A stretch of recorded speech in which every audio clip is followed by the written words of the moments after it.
Thanks for joining me. Today we're going to be going through a workout that I've developed for people typically who are over 55, don't have to be. And this is exercises that can be performed anywhere. Through my practice of working with clients myself, as well as the things I've learned from working with Dr. Pereira and the issues that she commonly sees with clients, I've developed a training program that I think will be really useful for targeting the most common issues while still being able to develop strength and get those aesthetic goals that we're trying to acquire as well. So, without further ado, I'm going to start running you through them. Just keep in mind, this isn't to speed. So, when I'm performing these exercises, this isn't how many reps, how much time you should be taking. That will be provided on your workout sheet or in the comments. But what it is to do is to give you a reference and give you additional information when you're performing the exercise. So, at any time when you're trying an exercise of your own or trying to figure out what to do, just pause the video and go back to that section and rewind it to kind of see what you should be doing on that specific exercise. Okay, so we're going to start with some hip wipes, windshield wipers. These guys are great for both the external and internal part of the hips. Essentially, what we're going to be doing is setting up, if we can, seated on the floor. If not, I'll show you a way on the seat. And what you're going to try and do is get in a stable position, so your arms might be behind you, beside you, and we're going to open up our feet. What we're trying to do is get our knee to start to land just outside of the heel. Do it only to your capacity. So that might even be this. Just do it to a position where you feel that stretch coming on, possibly internal or external parts of the thigh. And then we're just going to rock back and forth. Okay? Rocking back and forth, feeling that stretch, not overdoing it. You can also perform this seated. And what you'll do is make sure you got a little bit of support once again. And then we're going to rock the hips back and forth. If you can, try and get a little bit out of both of them, but at least one at a time, if not. Okay? Start to feel that stretch in your hips. Okay? The next one we're going to be going into is our percussions. So this can be performed seated or standing. We'll actually start seated. What we're trying to do is loosen up the muscle tissue that tends to be really tight or the fascia that tends to be really tight. So what we're going to be doing is we're going to be working primarily on the outside of the thighs for now. And what you can do is either make a little beak with your fingers or use the outside of your fist. And we're going to perform percussions on the leg. This shouldn't be painful, but you might find spots that are tender. Typically, those are actually the spots we want to work into a little bit more. Okay, you can also do that beak. It might even be inner thighs. A lot of tension tends to be on that outside of the thigh, so we'll start there and you kind of work your way down. We can also get into the glute as well, and that can be performed on the outside of the fist, just on that glute, so basically your butt muscles. These percussions can also be performed almost anywhere in your body where you feel like there might be tenderness or tightness. So you can do that on your chest, even if you can reach it a little bit on the traps. A little bit trickier one to get though. Okay? So after that, we've loosened things up in the lower body a little bit. We're going to do one more for that. This is going to be just ankle circles. So pretty simple, but make sure you have some kind of support if need be. We're going to elevate one foot, placing your toes on the ground, and we're going to try and do wide sweeping circles with our ankles. Okay? Nice and slow. Try to draw a big circle with your heel as you perform these. Okay? We'll do 8 to 10 on one direction, and then you can switch and do the same to the other in the other direction, and then alternate legs. Okay? Our next exercise here is going to be our seated hamstring reach. You could also perform this standing, but for now we'll show you on the chair. What you want to do is make sure you really get that leg as fully extended as possible, where that knee is kind of locked out. You can pull your toes towards you, and then we're going to do a little reach towards it. If you can, you're trying to reach out the upper back instead of rounding the lower back. So try to keep that lower back stiff, and then we're going to do a reach. If we're doing this properly, you're probably going to start to feel a stretch in the hamstrings or maybe the calves a little bit too, which is totally fine. If you want to advance this a bit, you can even do it preferably with some support close by with your leg out in front of you and then reaching down. You can even have that wall there reaching towards the toes. Okay. Our next one's going to be our leg swings. That's for hip flexors. So that's the front part of our hips, as well as other areas a little bit too. But what you're going to want to do for this, we can actually use a chair to help us on this one, or a wall. For now, I got that chair handy. So what we're going to do is make sure to place one hand on it. We're going to start with our side-to-side swings.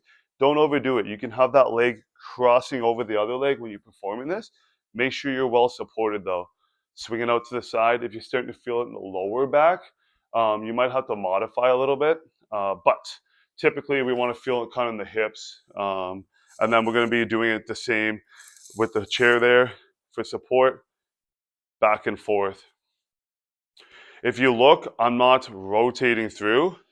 It's almost like I'm trying to kick a tire behind me. Okay? That's going to really help stretch our hip flexor, which is right in here, which is what we're really trying to target. So make sure we're not rotating through the hips when we're performing that. Okay, our next one is going to be our doorway pec stretch. Now, I could perform it down here, but you could also perform it right in the doorway itself. What you're going to be doing is getting out to the side. I would have this door open typically. You can lunge through the door, keep your chest upright, and keep your core engaged a little bit as you do a slight lean into it. You can do that for 5 seconds, backing off, and then you can go back in. When we're doing this, make sure that we're trying to kind of target our chest musculature a lot. Our shoulders might feel it a bit too, and you might even feel on the back side of the shoulders because that's not a position we're as familiar with. But if you start to get pain or acute pain, back off. We want to get that stretch in the chest. So take your time with it. All these exercises, don't be afraid to slightly modify. You can change your hand position, elbow position, to what suits you best. Okay. All right, our next one's going to be seated cat-cows. The seated cat-cow is a variation that's done typically on the floor, and I can show you that after. But for now, we're going to do it seated. It makes it really convenient and easy to perform. What you're going to be doing is in an upright seated position, you're going to start to slouch your entire back, rounding, especially in the upper back, rounding forward. Allowing those arms to just hang out in front of you, really getting that rounding happening, sinking into it. Then I'm going to come back up, and we're going to do almost a complete reversal of that. So we can bring those arms back. You can use them. You can grab the chair for support if you want.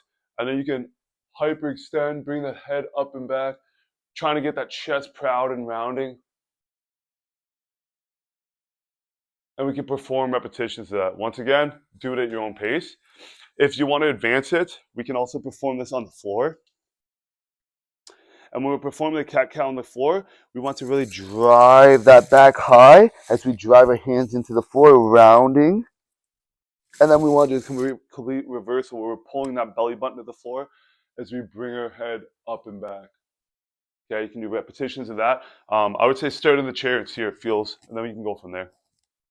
Okay. Our next one is going to be a rotation for our spine. Okay. So what we're going to want to do, we're going to do this one on the chair again. I want you to rotate at the spine as we reach out and back. And what you're doing is you're looking at your hand the whole time. So really try to open up that chest. As you're looking at that hand, we can rotate out.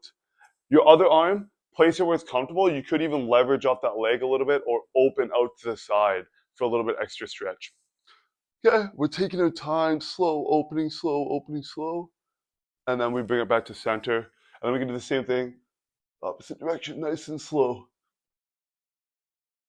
Okay, take your time with these and try to just push it a little bit more as you get more comfortable, but go very slowly, opening up that chest and staring at the hand. Okay, and then our next one is going to be probably one of the most important ones I can show you, especially if you're someone who's typically dealing with lower back pain, especially when you deal with it during exercises. This is called crocodile breaths. What it's going to do is teach you how to breathe deep and diaphragmically, so breathing deep into your stomach. But then it's also going to teach us how to brace our core. If we get a really strong core, that's going to support our lower back. And it's going to make it so exercises that we're performing that might be giving us issues in that area no longer become an issue if we do it really well. And it also balances us out when we're doing exercises. It's one of the most important things I can teach you. So we'll start with some deep breathing. What we're going to do, one hand on stomach, one hand on chest. You're going to try and breathe into your stomach first before you breathe into your chest. So breathe deep. See if you can get it down. Typically, starting through breathing through your nose makes it a little bit easier. So it's going to look something like this. So I breathed in my stomach and then my chest started to raise later on. You can feel that feedback with your hands. And then we're going to release.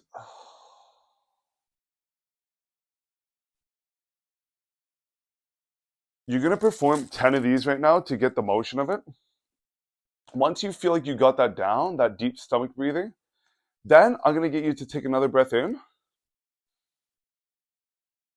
At this point, I breathed into my stomach, my chest rose later, but then I'm going to think about bracing my core.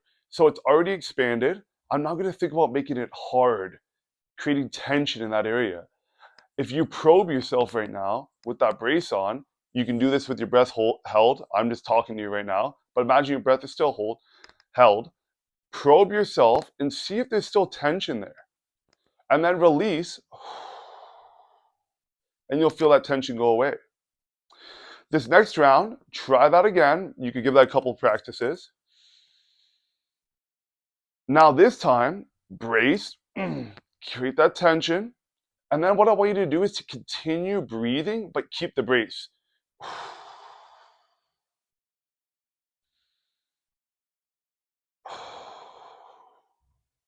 You might be able to see that my hand is no longer moving. That's because I've kept that brace on. That's a really important skill to learn for doing these exercises. And I want you to think about that brace pattern a bit when you're performing your exercises later on, especially if you start to feel pain in your lower back, maybe even your knee, especially in those lower body areas when you're performing exercises. Think about creating that brace we just did there when exercising. Super, super important. Okay. Okay, we're gonna be moving on to the main exercises now. We're gonna start out with some core stability and glute work. These are specifically chosen for two reasons. One, they pair well together, they're both on the ground.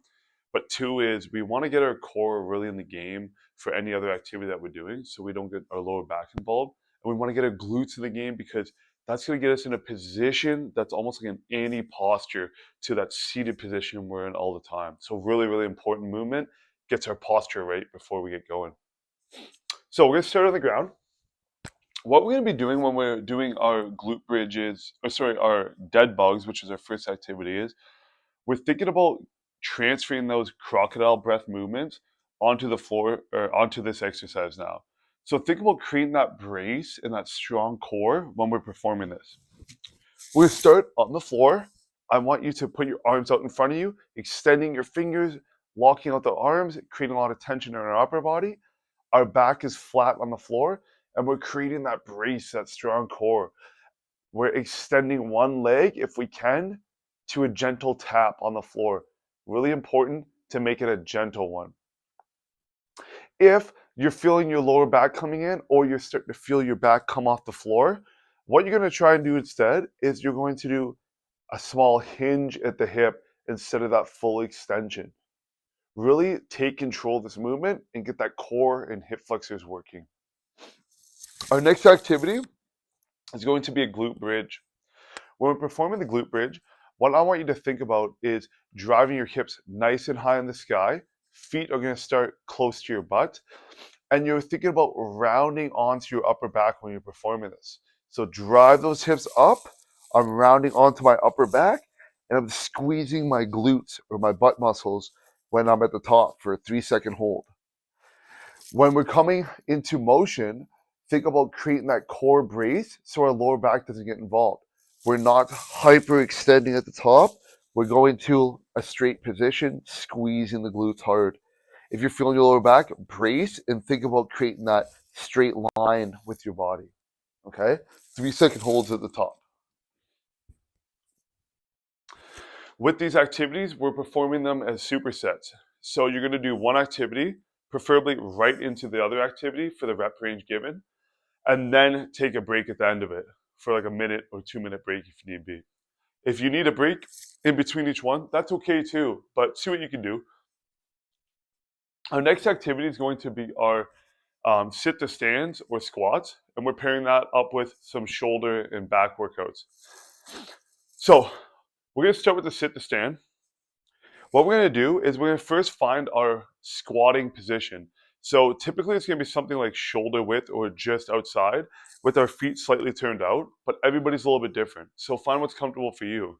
A good place to start is if you take a couple hops in place, you might find your body just selects a really strong position for you to be in. We're going to set up right in front of the chair with that position we found. Arms coming out in front of us for counterbalance. And then we're going to go down into the position super slow. The slower the better. Control this movement pattern. It's going to make it a lot harder, but it's going to keep you safe. And it's also going to work your muscles that we're trying to target, which in this are quads and glutes and a whole bunch of stuff. Create tension when you're throughout the movement. So even though we're taking a seat at the bottom, make sure you really ground those feet again, drive them into the floor, create tension in that core, and then we're driving up. So creating tension and stability throughout the movement is essential for doing things really well and performing them at our best. We can pair those up with the Ys to Ts, but before I get into those, I'm going to show you another harder variation if those squat to sits are just a little bit easy for you.